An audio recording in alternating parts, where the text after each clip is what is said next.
जी बिल्कुल, ईद अल अज़हा बकरा ईद में 2 दिन बाकी हैं।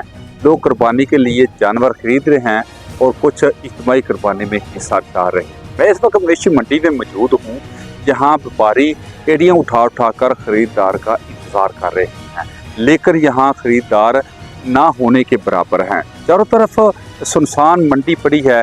बकरा दुम्बा लेला की तादाद कम है, लेकिन इनकी कीमतें आसमान से बातें कर रही हैं।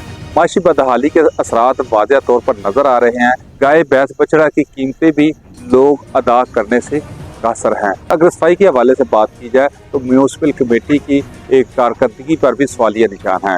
पानी के ड्रम तो पड़े हुए हैं, लेकिन इनमें पानी नहीं है। अगर चौक चौराहों की बात की जाए तो चौक चौराहों में भी दुम्बा बकरा आपको वाज़ेह तौर पर खड़ा दिखाई देगा। जो लोग मंडी का रुख नहीं करते, चौक चौराहों में गंदगी फैला रहे हैं। महंगाई ज्यादा, महंगाई की वजह तो गाहक जेड़ा बिल्कुल घट, दुम्बे बकरे छतरे इसे ही खड़े ने, जेडे कि महंगाई की वजह तो कोई गाहक भी नहीं आ रहा।